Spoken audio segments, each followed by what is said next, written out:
గౌతమ్ గారు నమస్తే సార్. నమస్తే అండి. సార్ కొంతమంది మీద గౌరవం ఉంటుంది సార్. వాళ్ళ మీద ఒక ఎక్స్పెక్టేషన్ కూడా ఉంటుంది. కానీ వాళ్ళు మాత్రం ప్రజల్ని చాలా డిసాటిస్ఫై చేస్తారు. అందులో ఇద్దరు వ్యక్తులైతే నేను ఘనంగా చెప్పుకోగలను. ఒకటి చిరంజీవి. ఎందుకంటే చిరంజీవి పార్టీ పెట్టి కాపులందరినీ వదిలిచ్చేస్తాడు. ఆంధ్రప్రదేశ్‌ని ఏదో సామాజిక న్యాయం చేస్తాడని చెప్పి చాలా మంది భావించారు. ఆళ్ళందరిని నట్టేట ముంచేసాడు చిరంజీవి. సో ఇంకొకళ్ళొస్తే జేడీ లక్ష్మీనారాయణ. జేడీ లక్ష్మీనారాయణ జగన్మోహన్ రెడ్డి కేసును పట్టుకొని కావాల్సినంత ఫేమ్ సంపాదించుకున్నాడనమాట. ఆయన అందులో ఏం ఇన్వెస్టిగేషన్ చేశాడో తెలీదు గానీ, ప్రజలందరికీ కూడా జేడీ లక్ష్మీనారాయణ ఒక స్ట్రిక్ట్ ఆఫీసరు అది ఇది అని చెప్పి ఒక హైప్ ఇచ్చారు. సరే ఆ తర్వాత ఆయనకి రాజకీయాల్లోకి రావాలనుకున్నాడు. సరే రాజకీయాల్లోకొచ్చాడు. రాజకీయాల్లోకొచ్చినాక అంటే ఐపీఎస్, ఐఏఎస్ కదా! ఆయన చాలా వైస్‌గా ఆలోచిస్తాడనుకున్నాం. అలాంటిది ఆ పార్టీ, ఈ పార్టీ, సొంత పార్టీ అని చెప్పి చివరికెళ్ళి జనసేనలో చేరారు. సరే జనసేనలో చేరావు. చేరినాక నువ్వేమన్నా ఉన్నావా? లేదు మళ్ళా. జనసేన ఓడిపోగానే జనసేనను వదిలేసాడు. వదిలేసి మళ్ళీ ఇప్పుడేదో సొంత పార్టీ పెట్టుకున్నాడు. ఈ 5 సంవత్సరాలు ఆయన చేసిందేమీ లేదు. ఇప్పుడు సొంత పార్టీ పెట్టుకొని ఇప్పుడు విశాఖ నార్త్‌లో పోటీ చేస్తున్నాడు ఎమ్మెల్యేగా. ఎంపీ స్థాయి నుంచి ఎమ్మెల్యే స్థాయికొచ్చాడు ఇప్పుడు. ఇప్పుడేంటంటే టిపికల్ ఒక రాజకీయ నాయకుడు పందాలో ప్రవర్తిస్తున్నాడు సార్. ఏంటంటే ఆ! ఈరోజొచ్చేసి నా మీద హత్యా ప్రయత్నం జరుగుతుంది. నన్ను కాపాడండి అని చెప్పి పోలీసులను కలిసాడనమాట. అసల హ్మ్. జేడీ లక్ష్మీనారాయణ మీద హత్యా ప్రయత్నం చేయడానికి ఎవడన్నా ఉంటాడా? నువ్వు జగన్మోహన్ రెడ్డి మీద కేసులు వాదిస్తున్నప్పుడు, లేదా గాలి జనార్దన్ రెడ్డి మీద ఉన్నప్పుడే నీ మీద ఎవడేం చేయలే. అసలు ఇప్పుడు 5 సంవత్సరాలు కూడా అయిపోయినాయి. నువ్వు రాజకీయ జీవితంలోకొచ్చి, ఈ రోజు నీ మీద హత్యా ప్రయత్నం ఎవరైనా చేస్తాడా? ఇది ఎలక్షన్ స్టంట్‌గా చూడాలా? ఎలా చూడాలి సార్ ఇది? జేడీ లక్ష్మీనారాయణ లాంటోళ్ళు కూడా ఇంత అంటే నీచం అనకూడదు గానీ, ఇంత అధమ బుద్ధితో ప్రవర్తిస్తారని నేనైతే అనుకోలేదన్నమాట. ఏముందిలేండి. అనుకోటానికి ఏముంది? నీచమైన, అధమమైన ఏదైనా అనుకోవచ్చు. ఇక్కడి నుంచి పలోమని పరిగెత్తుకుంటా తెలంగాణ బర్రెలక్క దగ్గరికెళ్ళలేదు. హ్మ్. ఇప్పుడు ఆవిడ ఎందుకు పోటీ చేసింది అయన్నీ తీసి పక్కన పెడితే, హ్మ్. అక్కడ ఏదో ఒక ఫేమ్ వస్తుంది. హ్మ్. ఆ ఫేమ్‌ని మనం గూడా పూసుకొని, రాసుకొని ఆవిడకి సపోర్ట్ చేస్తున్నాం అనే పేరుతోటి, ఆ బర్రెలక్క ఫేమ్‌ని ఈయన కొంచెం పూసుకుందామని ఆడకి బయలుదేరి, ఆడ తిరిగి ఆవిడకి ప్రచారం చేస్తాననెళ్ళాడు. హ్మ్. మరి ఇప్పుడు ఈయన రాజకీయాలు ఇక్కడ ఆంధ్రప్రదేశ్ రాష్ట్రంలో ఎన్నికలొచ్చేటప్పటికి, ఈయన రాజకీయాలు చేయాల్సొచ్చేటప్పటికి, మరి ఈయన పందా ఈయన ఎతుక్కుంటాడు గదా! అట్లాంటిది ఇదంతా ఎన్నికల స్టంట్ అని ఒక చిన్న మాటతో తీసి అవతల పారేస్తారు. యాక్చువల్‌గా టీఆర్ఎస్ పార్టీ బర్రెలక్కని మీద దాడి చేసి చాలా బ్యాడ్ డే ఆడ. ఆ అవును. నియోజకవర్గంలోనే గాదు, తెలంగాణ రాష్ట్రం మొత్తంలోనే. ఆ అమ్మాయి జోలికి మీకెందుకయ్యా అని అందరనే పరిస్థితికొచ్చారు. ఇప్పుడు జేడీ లక్ష్మీనారాయణకైతే ఆ సింపతి గూడా ఏం రాదు. అది వచ్చే అవకాశం లేదు. ఎందుకంటే ఆ అమ్మాయికుండే ఫాలోయింగు, ఆ అమ్మాయిని ఉన్న ఈ పరిస్థితులు అయన్నీ వేరు. కానీ జేడీ లక్ష్మీనారాయణకి అట్ట గాదు. ఏమున్నా సరే ఇతను మేనేజ్ జేసుకోగలడు. ఇతను మేనేజ్ చేసుకునే అవకాశం ఉన్న నాయకుడీయన అని ఈయన మీదకి ఒక హోప్ ఉంటుంది. దాన్ని ఈయనొచ్చి నన్నెవరో చంపాలనుకుంటున్నారంటే అప్పుడప్పుడు పవన్ కళ్యాణ్ గూడా అంటుంటాడు. నా మీద దాడి చేయటానికి ఆళ్ళు దిగారు, ఈళ్ళు దిగారు. బ్లేడ్ బ్యాచ్ తిరుగుతుంది. జన సైనికుల్లో మీతో కలిసిపోయి వచ్చేసి నన్నేదో జేసేస్తారు అని. ఏం అంత ఈజీగా చేయటానికి ఏమన్నా కుదురుతుందా ఇక్కడ? అది గూడా ఇంతమంది జనాల మధ్యలో పవన్ కళ్యాణ్‌ని వచ్చి బ్లేడ్‌తో నరాలు కట్ జేసేసి ఆయన చంపేసే ప్రయత్నం జరుగుతుందా? లేదు, మొన్న జగన్మోహన్ రెడ్డి మీద రాయేస్తే అది హత్యా ప్రయత్నమే అని పోలీసులతో ప్రూవ్ చేయించడానికి జగన్మోహన్ రెడ్డి చాలా పన్నాగం గూడా పన్నాడు. దాన్నెవరన్నా నమ్మారా? జగన్మోహన్ రెడ్డి మీద రాయి దాడి చేస్తేనే ఎవరు నమ్మలేదు. దాని మీద ఇప్పుడు ప్రజలు ఇది గూడా ఒక ఎలక్షన్ స్టంటే అని అనుకుంటున్నారు. వీటన్నిటిని ఆ కోణంలోంచే చూస్తారు. వీళ్ళు గూడా అదే డ్రామా ఆడుతుంటే మొత్తాన్ని ఆ ఘాటునే గట్టేసేయాల్సుంటది. ఈళ్ళంతా మరి ముందు జగన్మోహన్ రెడ్డి అరెస్టు, గాలి జనార్దన్ రెడ్డి అరెస్టు అయన్నీ తీసి పక్కన పెట్టేసేయండి.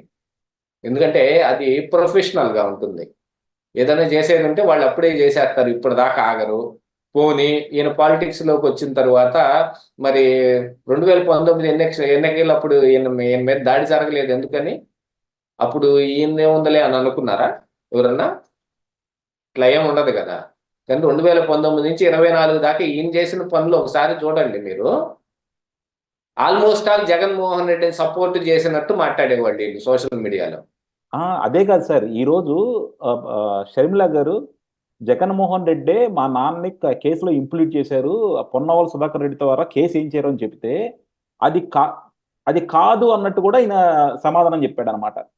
నిజం. అలా చేయటం చాలా కూడా. మంది ఉమ్, ఈ మేధావులు కొంతమంది ఉన్నారు, మనకి ఆ దరిద్రం అదే. మొన్నటి దాకా జేపీ కూడా ఇలాంటి వాడేగా. జగన్మోహన్ రెడ్డి తీసుకుంటున్న విధానాల వల్ల చాలా లాభం జరుగుతుంది అన్నట్టుగా మనం రోజు వీడియోలు చూస్తూ ఉండేవాళ్ళం. చివరికి వచ్చేటప్పటికి కూటమికి చెయ్యన్నాడు ఆయన. మరి అది ఎందుకు అన్నాడో మనకు తెలియదు, కానీ జేడి లక్ష్మీనారాయణ మొన్నటి దాకా జగన్మోహన్ రెడ్డి భయంకరంగా చేస్తున్నాడు అన్నాడు. ఏమన్నా ఉంటే ఆ పార్టీలో చేరాలి. ఆ పార్టీలో కాదనుకుని సొంత పార్టీ పెట్టుకున్నాడు. ఇతను ఈ కుంపటి వేరే కుంపటి పెట్టుకున్నాడంటే సరే, ఇతను వేరే ప్రయత్నం ఏదో చేస్తున్నాడు కాబోలు అని అనుకుంటే, ఆ పార్టీలో పోటీ చేస్తున్న వాళ్ళు ఎంతమంది? ఆ పార్టీ తరపున పోటీ చేస్తున్న వాళ్ళు అదేమన్నా చేశాడా? ఎటువంటి మంత్రాంగం యంత్రాంగం లేకుండా ఈయన ఒక్కడే పోటీ చేసుకోవటానికి పార్టీ ఎందుకు? ఇండిపెండెంట్ వేసుకుంటే చాలదు. ఏదైనా ఒకటే కదా. రిజిస్టర్ చేసుకున్నారు, పార్టీ రిజిస్టర్ చేసుకున్నాడు కాబట్టి వాళ్ళకి ఆ అవకాశం ఉంది అని అనుకుంటారు అనుకోండి. కానీ ఆ పార్టీ వల్ల ఉపయోగం ఏమిటి అని అంటే, ఏం ప్రయత్నం చేస్తాడు ఈయన అనే దాని మీదన కానీ, లేకపోతే ఈయన ఎంత మోటివేట్ చేసి పీపుల్ని వాళ్ళని అవగాహన కల్పించి వాళ్ళని ఉద్ధరిస్తాడనే దాని మీద కదా చెప్పుకోవాలి. కానీ ఈయన వచ్చి మళ్ళీ పక్తు రాజకీయ నాయకుడిలాగా నా మీద దాడి జరుగుతుంది, నన్ను నన్ను చంపాలని కుట్ర చేస్తున్నారు. ఇప్పుడు అందరు అదే చేస్తున్నారు. జగన్మోహన్ రెడ్డి అదే చేస్తున్నాడు, పవన్ కళ్యాణ్ అదే చేస్తున్నాడు, జేడి లక్ష్మీనారాయణ అదే చేస్తున్నాడు. అసలు దాడి జరుగుతుంది చంద్రబాబు నాయుడు మీద. ఎన్నిసార్లు వేశారు రాళ్ళు చంద్రబాబు నాయుడు మీద? ఒక సెక్యూరిటీ ఆఫీసర్ కి తలకాయ పగిలి కుట్లు బండి ఆ వేసిన రాళ్ళకి, ఆ ఎర్రగొండపాలెంలో బుల్లెట్ ప్రూఫ్ ప్యాడ్లు ఓపెన్ చేసి నుంచుంటే, యాక్చువల్ గా వాళ్ళు కనుక జగన్మోహన్ రెడ్డి లాగా ఎవరు పట్టించుకోకుండా వదిలేసినట్టయితే చంద్రబాబు నాయుడికి ఖచ్చితంగా ఆ రాయి తగిలి అయ్యో ఆయనకు పడాల్సినవి కుట్లు. అలాంటి పరిస్థితులు వస్తే చంద్రబాబు నాయుడు ఇంతవరకు అనలా నన్ను చంపే ప్రయత్నం చేస్తున్నారు వీళ్ళని. నన్ను చంపేది ఎవడు, వంచేత రండి కాసుకుందాం అన్నట్టుగా మాట్లాడుతున్నాడు ఆయన. వీళ్ళందరూ ఏమవుతుంది, మమ్మల్ని చంపేస్తారేమో, మమ్మల్ని ఇట్లా చేస్తున్నారు అని ఓ డ్రామాలు ఆడుతూ ఉంటారు. ఇదంతా ఏంటంటే ఎలక్షన్లు వచ్చినప్పుడు ఎలక్షన్ స్టంట్ అనమాట. 5 ఏళ్ల పాటు వీళ్ళని ఊరే ఆగి తలిచేవాడు కూడా ఉండడు, అప్పుడు మాట్లాడుకునేది కూడా ఏమి ఉండదు. ఎన్నికలప్పుడు వచ్చి మాత్రం మమ్మల్ని చంపాలనుకుంటున్నారు. ఎందుకు చంపుతారు? ఒక రీజన్ చెప్పండి. పోటీ చేస్తే చంపుతారా?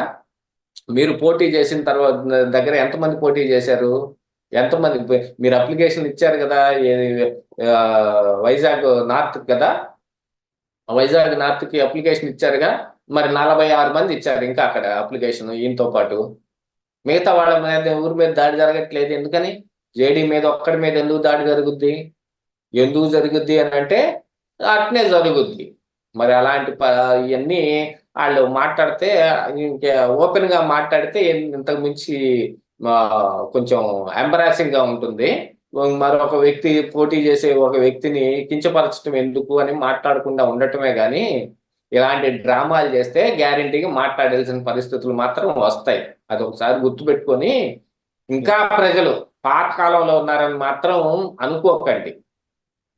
ప్రతిరోజు అప్డేట్ అవుతూనే ఉన్నారు, నిమిషానికి అప్డేట్ అవుతూనే ఉంది.